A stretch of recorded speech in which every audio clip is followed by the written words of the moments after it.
So it's an interesting sugya, and it starts off with a pasuk that's mentioned twice throughout the Gemara, and both times in a very, very significant way. And it's the psukim that describe how after the miracle of Purim, it's all over.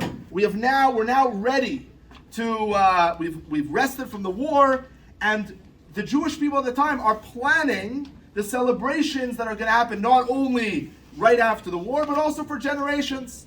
And the pasuk tells us, Al kain karu leyamim ha'ela Purim al shem ha'pur. They called these days Purim because of the Pur.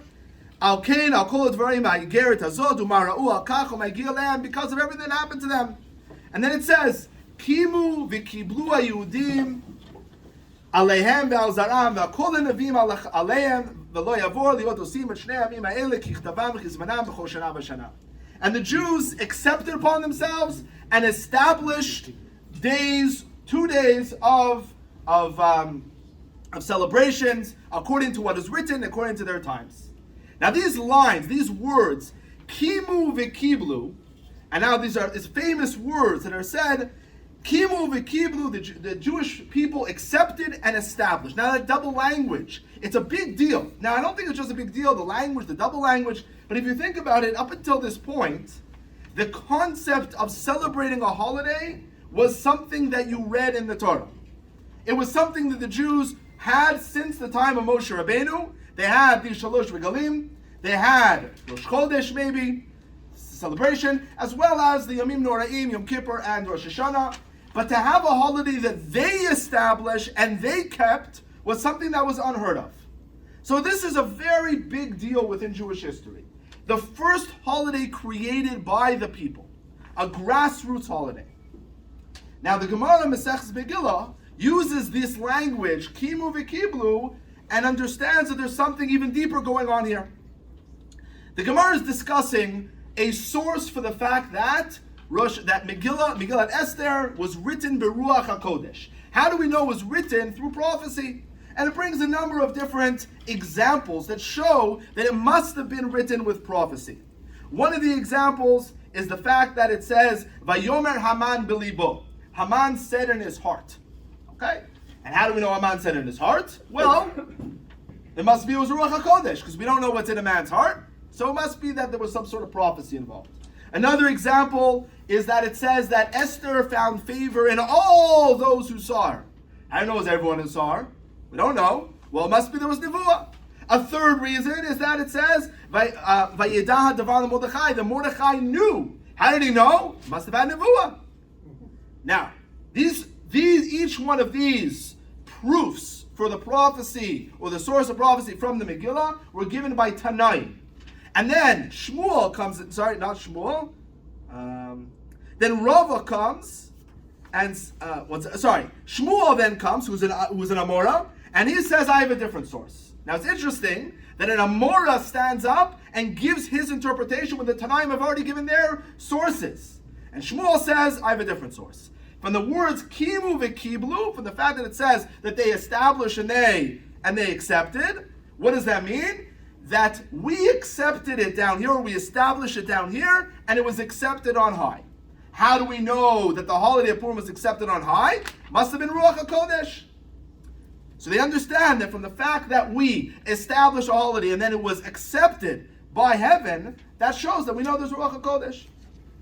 Rava, it's important to remember who it is, Rava then comes and says, for all of the Tanaim, I have an attack, and I don't accept their proofs. However, Shmuel, who says Kimu v'kiblu, that is an absolute proof that the Megillah was written with prophecy, because it says that we accepted, that heaven accepted what we established here. Okay. However, there's another Gemara that uses this exact same pasuk. And it's actually used by Rava as well. That's significant. Rava uses the same pasuk in a different manner, and it's another famous, well-quoted Gemara in Masechet Shabbat. What does the Gemara say? It takes us back a few generations, a few centuries beforehand. It takes us back to the time of Har Sinai. And on Har Sinai it says, V'tetzvu b'tachtit har.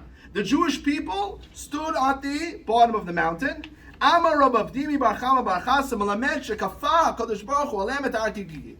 What does this tell us? This tells us that at Har Sinai, God placed above them like a bowl the mountain and said to them, Im atem mekablim Torah mutav, im lav sham tiyeh kvuratchem. And he said to them, if you accept the Torah, great. If not, this is going to be your burial place. In other words, God forced the Jewish people to accept the Torah and said, if you don't accept them, you're going to find your burial place in that spot. Now, obviously, there's a lot of theological questions that we have to ask about this statement. How could it be that God forced us? Why would God force us to accept the Torah? That's question number one. Why would God force us to accept the Torah? Question number two is, this doesn't really fit with 2 parshas ago, or 3 parshas ago, the Jewish people said, Na'aseh v'nishma. How could you say that we were forced to accept the Torah when famously we accepted the Torah willingly, Na'aseh v'nishma? The Gemara seems to explicitly contradict the Psukim. Question number 2. Rav Acha comes and says, I got a problem with this. What's the problem? Amar Rav Acha bar Yaakov, Mikan moda Rabba lo raita. This is a very strong attack. He says, from this story, we have a moda Rabba. What's a moda Rabba? In halacha, there's something called a shtar moda, which means that if an agreement was imposed under duress, so somebody if you're being forced to sign an agreement, you write a shtar moda, which is a contract or a declaration that it was done under duress, and therefore the contract is null. So comes Rabbi Abba and says the entire concept of the Torah is null. How in the world can we say that how can we have said that we accepted the Torah? Or how can we even be bound by the Torah, the mitzvos, if it was accepted under duress? That's not a kosher, that's not a fitting way to go into any agreement. So he says we're not bound. In other words, we're not bound by the laws of the Torah. Amar Rava says, don't worry, I have an answer for you. You're right. It was a moda Rabba. We were signed it under duress. However, what's Rava's answer? It says, Hadur kiblua b'yamei Achashverosh. Don't worry about it, Rav Abba. In the time of Achashverosh, they reaccepted the Torah. How does Rava know he reaccepted the Torah? Because it says, Kimu v'kiblu ayudim. Kimu ma shekiblu kvar. What does it mean, Kimu v'kiblu? They accepted what they had already established beforehand, which was the Torah. Now, we obviously have our question of Rava, you use that pasuk for something else in Masechet Megillah. How can you use the same pasuk for 2 different things? And they have very different meanings. Tosfot asked that same question. But even more so, what's strange here is that, so let's just go over what we just said. We accepted the Torah under duress. That obviously doesn't work. Rabbi Abba says, how can you accept the Torah under duress? That's not binding. The Torah is not binding. Rava says, don't worry, we re-accepted it willingly in the time of Achashverosh. What about all the years in between? There were 1,000, 1,200 years in between. How does it help that we accepted the Torah in the time of Achashverosh willingly? What about the 1,200 years that we were under the duress of Har Sinai? And even more so, if you think about it, we were bound to the Torah. How do we know we're bound to the Torah? Because we didn't follow the Torah. And the Nevi'im said, if you don't follow the Torah, there's going to be destruction in the land, you're going to be exiled. And what was there? Destruction in the land, and we were exiled. So it must be that God found us compelled to follow the Torah if we were punished for not following it. So what about all those years in between? And how does Rav answer the question? Rav may answer the question for today. It could be today. Okay, we accepted at the time of Purim. So today we're bound for the Torah willingly. However, what about all the 1,200 years beforehand? So let's just go over the questions that we asked. And then we'll start to answer them. The first question we asked was, why would God force us? That was number 1. Number 2 is, did God really force us? We said, Na'aseh v'nishma. We accepted it willingly. The third question was, how did Rava use the same words? Firstly, to accept the Torah, to accept Purim, to say that Purim was accepted both here and up high, as well as to say that we re-accepted the Torah that we accepted at Sinai. And the fourth question that we ask is, What about all the years in between, from the time of Har Sinai to the time of Achashverosh? What about those years? Those years are a very long time period. And what? We didn't accept the Torah from them? Chidusher Ramban al Hashas in Masechet Shabbos asks our question about how could it be that how could Rava answer the question by saying we reaccepted it in the time of Achashverosh if there were all the years in between? And he answers the following cryptic answer. He says, there's a difference between the time that we were in Eretz Yisrael and the time that we're outside of Eretz Yisrael. 100% we accepted the Torah willingly at the time of Sinai, but only for Eretz Yisrael. Once we left Eretz Yisrael, then it was under duress. And that's why we had to reaccept it at the time of Achashverosh. And he brings a proof for this, because once we were kicked out of the land, there's a famous story, and it's in the Psukim in Sefer Yechezkel, that the Zkenim, the elders of Israel, went to Yechezkel and said, we're no longer bound by the Torah. We no longer want to be part of this Torah once we're kicked out of the land. And from there, the Ramban says, it's clear that the Torah was only accepted at Har Sinai for Eretz Yisrael, but once they left, it was over. This is very cryptic. What does that mean, we only accepted the Torah for Eretz Yisrael? And why in the time of Achashverosh, what changed? I think that what's happening is as follows. What does it mean that we accepted the Torah under duress? If we look at the world of Tanakh versus our world, and I place the story of Esther in our world because it's very similar. There's a few things in Esther that you don't find anywhere else. Number one is, it doesn't mention God's name. Just like in our lives, we don't see God in the clearest way in our everyday lives. The second thing is, bad things happen and we don't know why. It's really interesting. Throughout all of Tanakh, when something bad happens, the Navi says, the reason why that bad thing is happening is because you did X, Y, and Z, fix it and do tshuva. That's not what we do. Whenever something bad is happening, we come and we say Tehillim. If anyone from outside will come in and say, why are you saying Tehillim? You say, because there's something bad happening. What are you saying? We're saying that God should forgive us. Forgive you for what? Well, that's what we say, right? Hashem should forgive. That's right. We're saying that God should forgive us for our sins, so that this bad decree goes away. And then someone asks, "What did you do wrong?" And what do we say? I don't know. We have no idea. We have no clue what we did wrong, but we said, davening. And that's what happened also in the story of Purim, right? They all just davened. It's very similar to our day. So there's a similarity between, in terms of clarity, in terms of the prevalence, the revelation of God in our lives, and the clarity that existed in the time of Tanakh, up until the time of Esther, was very clear. God had his hand in everything that happened to us in the clearest manner. We saw miracles in the Beit HaMikdash. There were Nevi'im constantly speaking to us.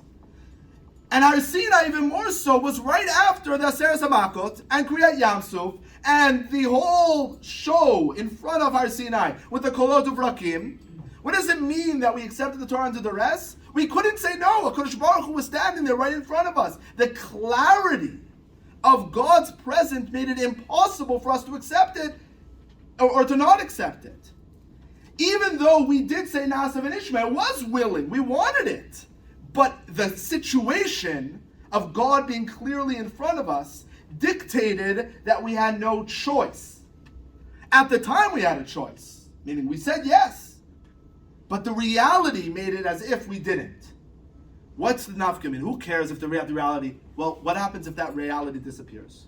When God is no longer as clearly in your life. When you don't have Nevi'im, when you don't know what you did wrong and you still have to do tshuva, when bad things are happening and you're struggling, when you don't see God clearly in your life, what do you do then?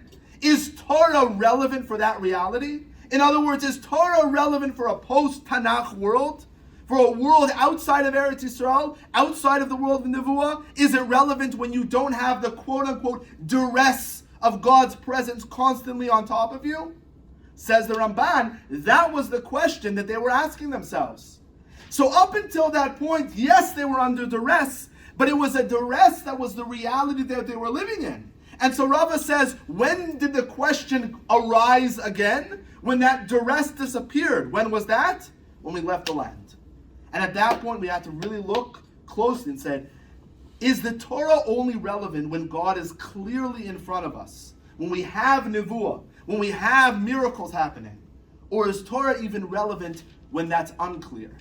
And to that, we answer the story of Purim.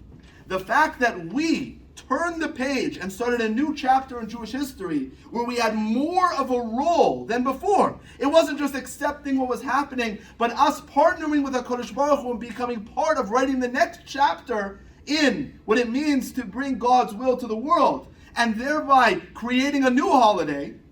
That was accepted on high. Kimu v'kiblu. It was accepted on high. But it was accepted differently. And just like Kimu v'kiblu means that we accepted down here what HaKadosh Baruch Hu said, that's great up above, so too it means that same action of establishing a holiday was in of itself a declaration that the Torah is still relevant outside of the world of the clarity of God of Tanakh. And that itself was what they established by making the holiday. And therefore Rava's statement is really one and the same.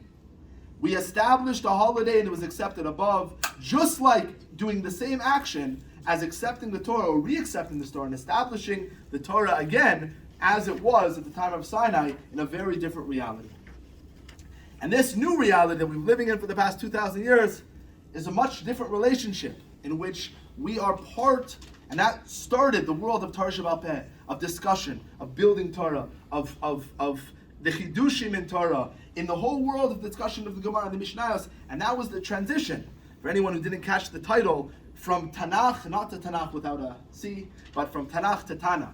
The transition from the world of Torah Shebichtav to the world of Torah Sheba'al Peh. Transition from a world of clarity to a world where we are the ones who have to create that clarity and partner with the Kodesh Baruch Hu, bringing him into this world. Bezrat Hashem.